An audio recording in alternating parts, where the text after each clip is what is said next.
Hola, hoy es 10 de septiembre del 2025 y estás escuchando RTS CTS, un podcast sobre redes, internet, domótica y cacharreo variado.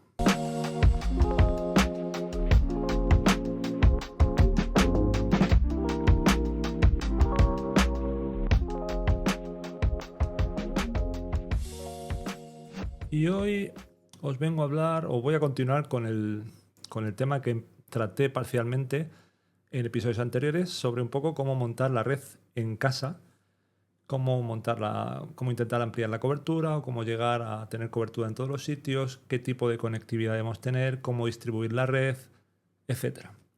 También hice hace poco un short en YouTube en el cual enseñaba cómo tengo montado el RTR, el registro de terminación de red en casa, donde llega la fibra y a donde llega también toda la conectividad Ethernet que tengáis en casa, también la de cable coaxial si tienes una vivienda relativamente moderna que cumple con la reglamentación de la ITC actual. Además, un disclaimer antes de que continúe, como veis, este es el segundo episodio que hago también en vídeo si me estáis viendo en YouTube. Si me estáis escuchando, que sepáis que también me podéis ver en vídeo en YouTube.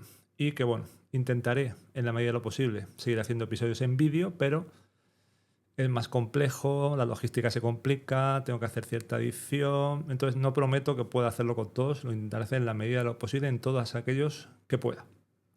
Vamos al lío. ¿Cómo tengo la red en casa? Pues yo vivo en una vivienda que tiene 2 plantas.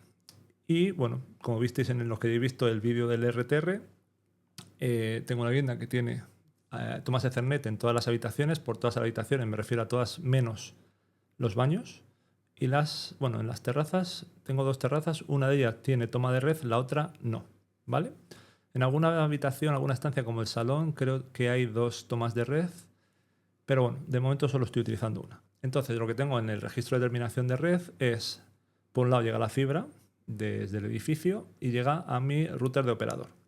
Ese router de operador lo tengo conectado a un router neutro. El router de operador lo tengo en configuración monopuesto. No quiero que haga nada más que básicamente pasar de la fibra a Ethernet.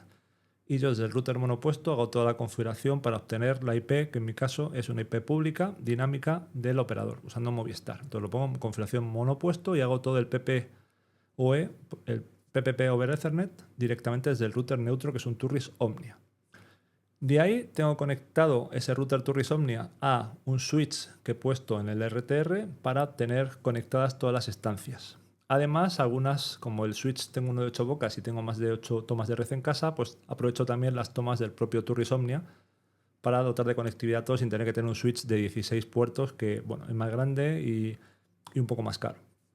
Además, el switch que tengo, algunos de los puertos, creo que 3, son Power over Ethernet, lo cual me permite alimentar directamente algunos dispositivos. Ahora mismo solo hay un dispositivo que utilizo con Power over Ethernet, que es un router que tengo en una terraza. Luego iré a eso. Entonces, de momento, distribución cableada hacia las tomas de red en la vivienda y un router en la entrada. Un router que también da conectividad inalámbrica, ¿vale? Tengo una red Wi-Fi para esa planta proporcionado por ese router.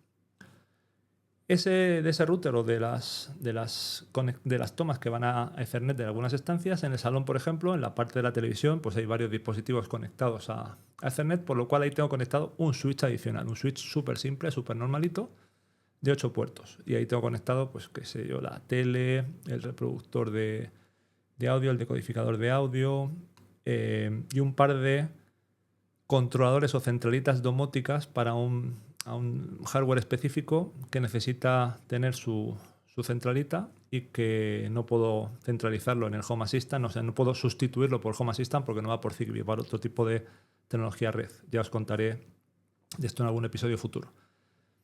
De ahí, digamos, en la planta baja la conectividad sería Wi-Fi y Ethernet. Para aquello que es Ethernet siempre por cable, por favor, todo lo que se pueda conectar por cable lo conectamos por cable y lo que no, pues por Wi-Fi.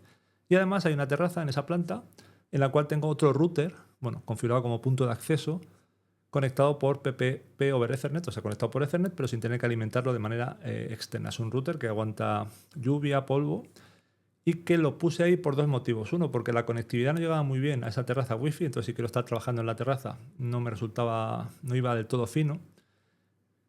Y casualmente, un dispositivo domótico que se conecta por Wi-Fi para controlar un toldo, una pérgola, Perdonad el bahío este de la cámara, que se mueve sola por inteligencia artificial, si me estáis viendo. O sea, tiene ahí un control por movimiento controlado por inteligencia artificial, a ver si luego consigo apagar. Bueno, volviendo al tema, estaba hablando de la pérgola y resulta que ese cacharro se conecta por wifi y con la wifi del router Turris Omnia se conectaba, pero se desconectaba a los 2 minutos de manera aleatoria. Pero siempre, es decir, no aguantaba un minuto, se desconectaba. Llegué a cambiar el dispositivo por si estaba defectuoso, no hubo manera y me dio por probar, digo, bueno, voy a conectarlo a la red wifi de la terraza, al router de la terraza. Y resulta que ahí funcionaba perfectamente. Así que hay algún tipo de incompatibilidad entre la wifi de ese dispositivo, de Teleco Daisy creo que se llama, y la wifi de Turris. No he sabido exactamente el porqué, pero así lo solventé. Subimos a la segunda planta. En esa planta, digamos, también hay tomas en todas las habitaciones y en la habitación que tengo de lugar de trabajo, ahí tengo otro router configurado, otro Turris, como punto de acceso principalmente, que extiende la cobertura Wi-Fi y además también está conectado a otro switch, de hecho que además tiene otro switch adicional conectado para llegar a conectar muchos dispositivos que tengo en mi mesa de trabajo, pues el ordenador, el NAS y algún dispositivo adicional más que tengo conectado ahí. Como veis, a pesar de que solo tengo un switch de 8 bocas en el RTR, eso no es un problema. Puedo tener múltiples dispositivos conectados por cable porque Ethernet me permite conectar switches adicionales sin ningún problema y sin ningún tipo de penalización. Tengo entonces, ya veis, una Wi-Fi arriba y una Wi-Fi abajo y todo cableado. En cuanto a los nombres de las Wi-Fi, aquí hay varias recetas. Hay una escuela que dice tengamos toda la red con el mismo nombre y otra que dice que es mejor tener redes diferentes con nombres diferentes. Por redes diferentes, por ejemplo, teniendo un solo router o punto de acceso, la red de 5 GHz con nombre diferente. Yo en mi caso tengo una mezcla, que es un poco lo que me funciona bien para lograr algo más simple que separar por VLANs, que es el siguiente paso que me gustaría hacer. Me gustaría separar diferentes tipos de uso de dispositivos por VLANs diferentes de manera que estén aisladas completamente. Por ejemplo, la domótica. A día de hoy no lo tengo así, pero sí que tengo una red con un nombre que funciona solo en la banda de 2,4 GHz y es a la red a la que conecto los dispositivos domóticos. ¿Vale? Pues imaginaros. Y además lo tengo separado por puntos de acceso. El punto de acceso de la planta de abajo tiene un nombre y el de punto de acceso de la planta de arriba tiene otro nombre, esa red, en 2,4 GHz solo. Imaginaos que fuera casa 0, casa 1, por decirlo así. Y además de esas redes, en cada punto de acceso tengo una red con un nombre diferente, pues imaginaos que fuera casa sin 0 y 1, que está en 2,4 y en 5 GHz. Y es a la que conecto los dispositivos finales tipo un teléfono, una tableta, un portátil, para que seleccione el mejor punto de acceso. Y ese nombre sí que es el mismo tanto arriba como abajo, lo cual me permite hacer transiciones si estoy subiendo y bajando de manera más razonable. Además tengo que esos dispositivos, por ejemplo mi teléfono, solo se conecte automáticamente a esa red, no se conecte a la que es --0-1, a pesar de que podría conectarme. ¿Con esto qué consigo?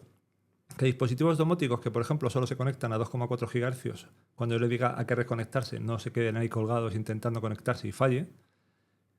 Y por otro lado tengo la red normal que me permite hacer roaming entre dispositivos de una manera razonable o de manera eficiente.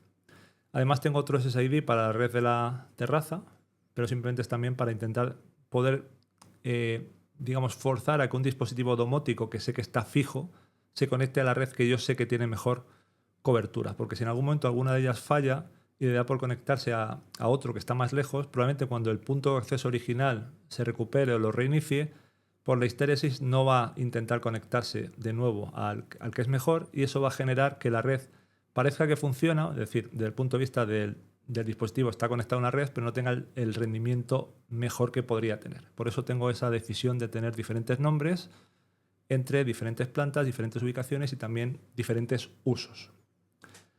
Y yo creo que con esto os cuento la gran parte del esquema general de cómo tengo montada la red en casa. Como veis, distribución por Ethernet, todo lo que pueda estar conectado por Ethernet y lo que no por Wi-Fi, separando en dos zonas, principalmente por motivos de cobertura.